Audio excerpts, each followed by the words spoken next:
Hello everyone, we're here today to discuss the pro-democracy uprising that's occurring right around the world in Greece, England and even in Arabia.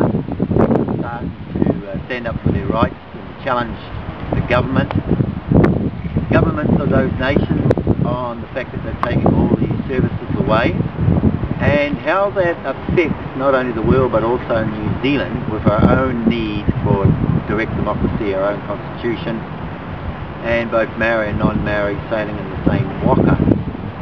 Have you got any thoughts on that? Well, what you're talking about, Jack, is you introduced Europe and the Middle East, and the two struggles are completely different. Struggles in Europe are financial struggles,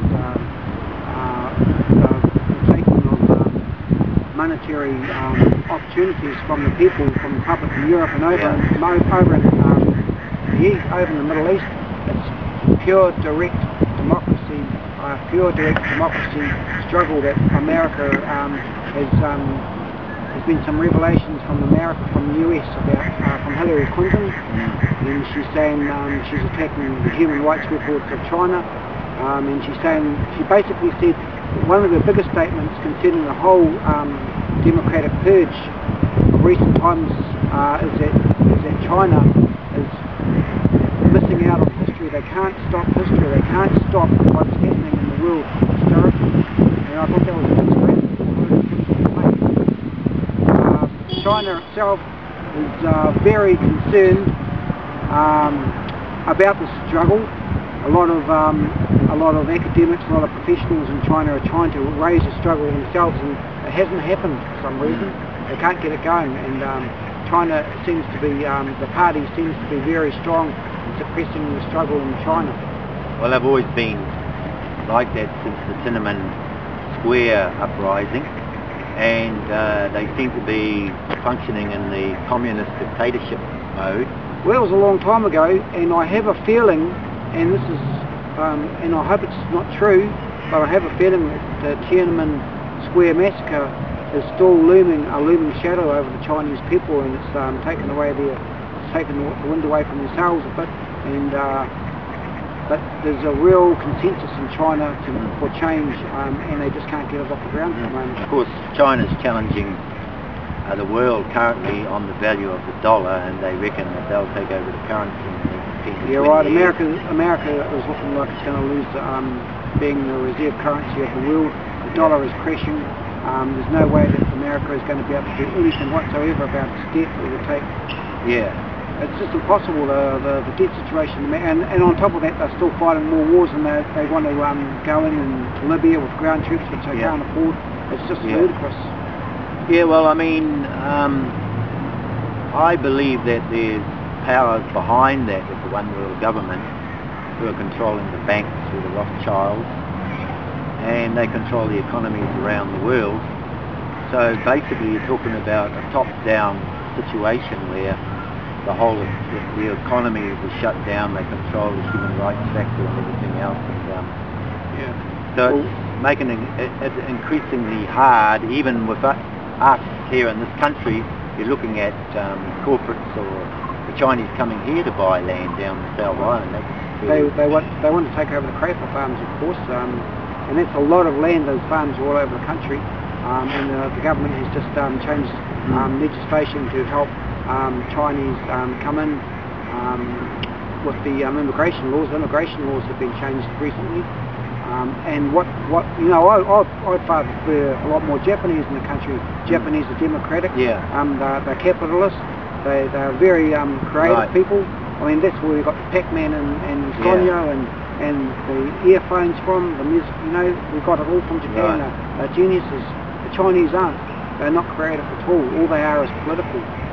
So the way of the future is to go multicultural and get the best from each country. Apparently there's an anti-Asian march on this weekend by New Zealand First. I don't go along with it. It's not by New Zealand First, it's by the guys from Christchurch. Yeah. The National Front guys, they're attacking it the wrong way. It's not.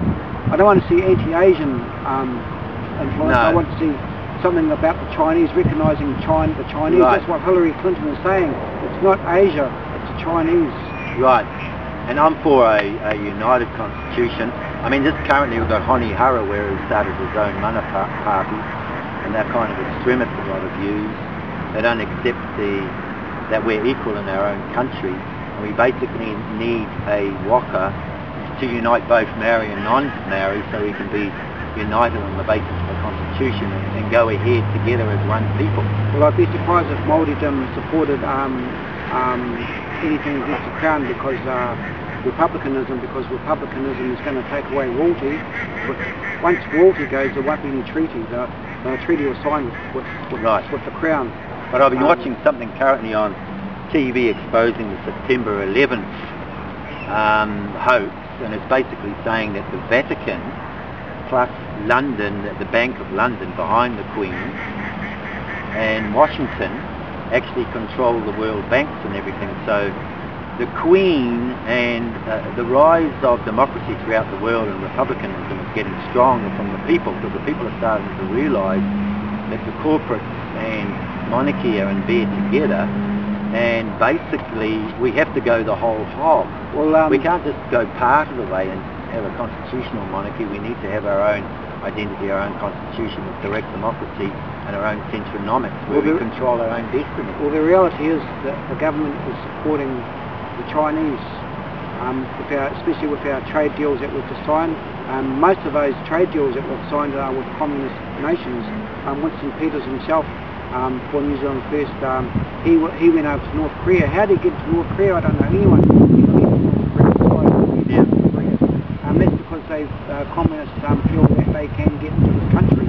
And one way that the Chinese are going to do it is through Fiji. They're going to try and buy the way into Fiji and set up a naval force there. One of the reasons why the Chinese military hasn't been fierce like it should be is that they've got no transport. They can't move their troops around the world. But if they can get to Fiji, they're a lot closer to us. So you're basically saying they're going to be in danger in their military might. Australia has just made a statement saying that they're preparing for war with China within 20 years.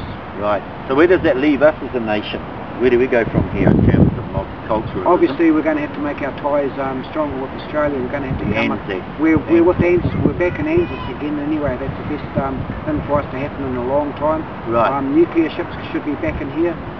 We should be getting sailors here spending money. Right. We've lost billions of dollars because we've lost our military money from the naval forces around the world, and we've been totally ripped off. But I kind of see, what do we do about our own locality in New Zealand in terms of our own economy when we're going global? We need to have our own identity. We need to get our own resource base going and defend New Zealand. Basically, if we can afford our own identity, we can have our own identity, and it's a user pays world now. We're going to have to get a lot closer. We have 4 million people in this country. Australia has 3 million in Melbourne alone. There's no way we can catch up. Yeah. What about Australia having all those jobs available, 500,000 in the mineral area? Yep, they're opening up. And everyone's going over there. It seems to me like New Zealand's falling apart at a time when we need to re-look at ourselves as a nation and see what's necessary to perpetuate our own systems here. Exactly, and we need more CER to do that.